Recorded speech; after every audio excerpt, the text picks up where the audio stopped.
بسم اللہ الرحمن الرحیم۔ جی تو ویئرز السلام علیکم۔ آج کا ولاگ میں سٹارٹ کر رہی ہوں اور اس میں آج جو ٹاپک ہے وہ یہ ہے کہ بچوں کی بہترین پرورش کے لیے ہمیں کیا کرنا چاہیے، کون سے ہمیں صرف ان کی پڑھائی پر نہیں فوکس کرنی چاہیے، اور بھی بہت سی ایسی چیزیں ہیں جن پہ ہمیں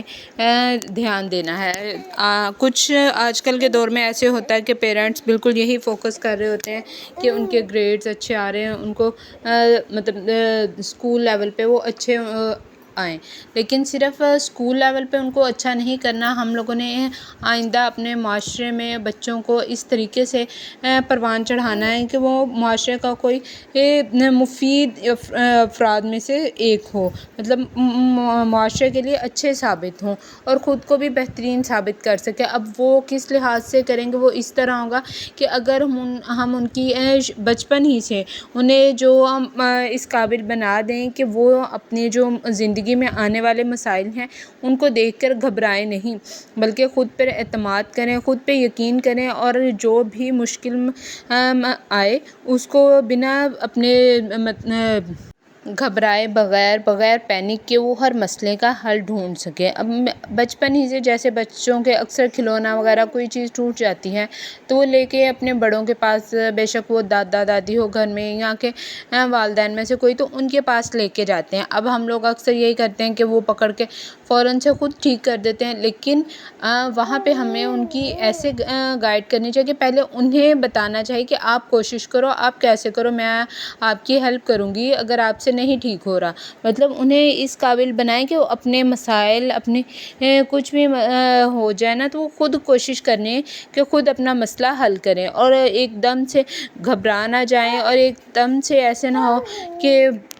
اپنے غصے کو انہیں کیسے ہینڈل کرنا ہے، وقت اگر پریشانی بن جائے تو اسے کیسے انہوں نے ہینڈل کرنا ہے۔ اگر اسی طرح بڑے ہو کر یہی مسائل جبکہ کاروباری مسائل یا کہ مالی مسائل میں بدل جاتے ہیں تو پھر اس کو کیسے سمجھداری سے حل کرنا ہے، ہم بچپن سے ہی اگر بچوں کو سکھائیں گے، ان پہ تھوڑا بہت ان کے حساب سے، اب یہ نہیں کہ ان کی عمر کے حساب سے زیادہ ہم بوجھ ڈال دیں، لیکن جتنا ایج وائز ان پہ ہم نے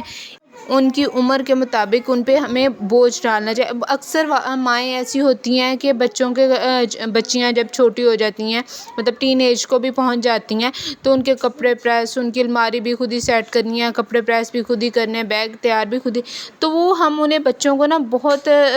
نازک مزاج کہہ لیں یا کہ اس طرح کا بنا لیں کہ وہ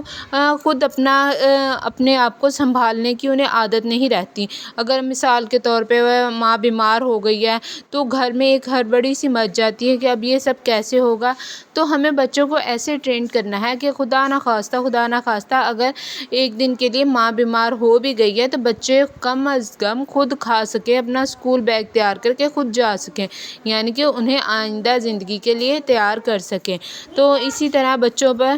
تھوڑا انہیں اپنے کام میں شامل کریں۔ اگر لنچ ناشتہ بنا رہے ہیں تو بچیوں کو خاص طور پہ، جیسے کہ پہلے ہماری مائیں کرتی ہوتی تھی، کہ ان کو اپنی ہیلپ میں ان سے ہیلپ لیں کہ بھی ٹیبل دسترخوان پہ چیزیں رکھیں، یا کہ اگر بچے بھی ہیں، اب یہ اس میں بچیاں ہی نہیں، بچوں کو بھی، لڑکوں کو بھی ہمیں اپنے ساتھ شامل کرنا ہوگا۔ پھر وہ اس طرح بہت سے کاموں میں ان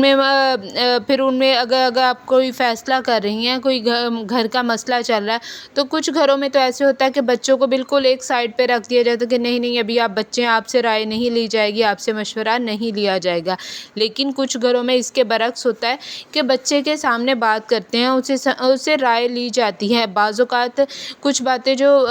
بچے اپنے بھول پن میں بھی کہہ جاتے ہیں، وہ اس مسئلے کا بہت اچھا حل بھی ہوتا ہے، اور وہ بچے کو بھی اس طرح محسوس ہوتا ہے کہ اس کی بھی اہمیت ہے، اس کو بھی فیصلے کرنے کا، بات کرنے کا جو اس میں آگہی آتی ہے۔ وہ بچہ آئندہ آنے والے وقت میں اپنے جو ذہن میں بات ہوتی ہے وہ دوسروں کے سامنے کرنے کی ہمت رکھتی ہیں، ورنہ بعض خواتین جیسے ہی وہی بات آ چکی ہے، بچپن سے ہی ان کو چپ رہنے کی عادت ڈال دی جاتی ہے، تو اگر کچھ مسئلے مسائل کچھ بھی پیش ہوں تو انہیں بس اگر کوئی انسلٹ بھی کر دے تو وہ چپ ہی رہتی ہیں۔ بچوں میں جذباتی جو مضبوطی ہوتی ہے نا وہ پیدا کریں۔ اگر ایسا نہیں کریں گے تو آئندہ آنے والی زندگی میں جو زندگی کے اتار چڑھاؤ ہوتی ہیں، مشکلات ہوتی ہیں، ان کا سامنا کرنے کی ہمت نہیں ہوتی اور وہ راہ فرار اختیار کرتے ہیں۔ راہ فرار ابھی یہ مطلب ایسے ہے کہ بعض اوقات ایسے ہوتا ہے کہ وہ مطلب کوئی کام ادھورا چھوڑ دیتے ہیں۔ کچھ کام میں اگر مشکل آ گئی، کوئی کام کر رہے ہیں اس میں مشکلات آ گئی تو وہ کام وہیں پہ ادھورا چھوڑ کے اسے پورا نہ کرنے کی نہیں صلاحیت رکھتے۔ بات جو ہوتی ہے اگر کسی کے ساتھ لڑائی جھگڑا ہو گیا یا تلخ کلامی ہو گئی تو دوبارہ اسے بات کرنے کی ہمت ہی نہیں ہوتی، وہ جھجکتے رہتے ہیں یا ان میں اعتماد نہیں ہوتا کہ نہیں اگر ہم نے اسے کچھ کہا تو وہ ہمیں کیا کہہ دے گا۔ اسی طریقے سے وہ بہت سے اور معاملات ہوتے ہیں جن میں وہ اعتماد کی کمی کا شکار ہو جاتے ہیں۔ اب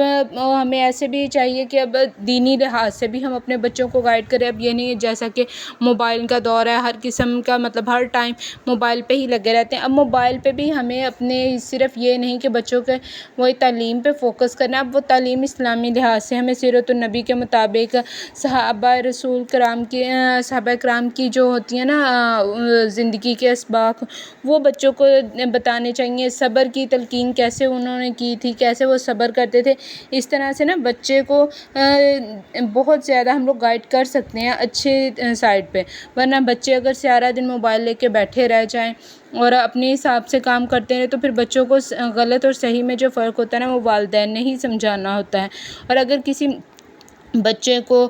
خود بھی رول ماڈل بن کے ان ساری باتوں کے بارے میں بتائیں، مطلب اب آپ چاہ رہے ہیں کہ آپ کا بچہ نماز پڑھے، قرآن کی تلاوت کرے تو اس کے لیے پہلے آپ کو تھوڑا سا خود کو بدلنا پڑے گا۔ خود اگر آپ نہیں پڑھتے ہیں، آپ ہر ٹائم موبائل کو اسکرول کرتے رہتے ہیں تو آٹومیٹکلی آپ کا بچہ بھی آپ کو دیکھ کے ایسے ہی کرے گا، کیونکہ گھر میں جو روٹین چل رہی ہے اگر کچھ گھروں میں یہ ہوتا ہے کہ کھانے کے ٹیبل پہ بھی مطلب کھانا کھا رہے ہیں تب بھی موبائل چلا کے رکھ دیا جاتا ہے اور بچے بھی ساتھ دیکھ رہے ہوتے ہیں۔ لیکن اس ٹائم پہ اگر ہم خود اپنا موبائل کو بند کر دیں گے 2 منٹ کے لیے، اسے سائلنٹ پہ لگا دیں گے کہ نہیں کھانے کے دوران نہ تو کال اٹینڈ کرنی ہے نہ کچھ، تو پھر بچوں کی بھی وہی روٹین ہوگی کہ نہیں ہم نے یہ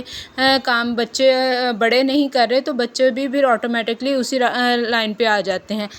لیکن اگر ہم بچوں کو منع کریں اور خود وہ کام کرتے ہیں تو پھر تو بچے کبھی بھی نہیں ایسی بات مانتے ہیں۔ محنت کی بھی تعریف کریں۔ اب بچہ اگر کسی کام پہ محنت کر رہا ہے بہت زیادہ، اب یہ نہیں اب وہ محنت کر رہا ہے ایگزامس میں ہی بہت زیادہ محنت کر رہا ہے، آپ کو لگ رہا ہے کہ بچے نے محنت کیا لیکن اس کے گریڈ اتنے اچھے نہیں آئے، تو اب یہ نہیں کہ آپ کو بس اس کو ڈانٹنا شروع کر دے کہ آپ کے نمبر اچھے کیوں نہیں آئے، مارکس اچھے کیوں نہیں آئے، لیکن جتنی اس نے محنت کی ہے اسے اس انداز سے کہ ہاں ابھی آپ نے بہت محنت کی ہے تو انشاءاللہ نیکسٹ ٹائم آپ کے پیپر اچھے ہوں گے، نمبر اچھے آئیں گے۔ تو اس کی محنت کے بارے میں گھر میں بھی اگر کوئی کام وہ کر رہا ہے آپ کی ہیلپ کر رہا ہے تو اس سے بھی بچے میں نا بہت اچھی ہم لوگ پازیٹیو جو ہوتی ہیں نا تبدیلی لا سکتے ہیں۔ اگر ہمیں اپنے بچوں کو زندگی میں کامیاب کرنا ہے نا تو یہ چھوٹی چھوٹی باتوں پر دھیان دینا ہوگا، کیونکہ یہی چھوٹی چھوٹی باتیں ہمارے بچوں کا مستقبل میں ان کے لیے بہت اہمیت کی حامل ہوں گی۔ تو میری اسی طرح کی اور بھی بہت سی موٹیویشنل ویڈیو دیکھنے کے لیے میرے چینل کو ضرور سبسکرائب کیجیے گا۔ اگر ویڈیو پسند آئے تو اس کے بارے میں کمنٹ کیجیے گا۔ پھر ملیں گے نیکسٹ ویڈیو میں، جب تک کے لیے اللہ حافظ۔ دعاؤں میں ضرور یاد رکھیے گا۔ پھر اللہ حافظ۔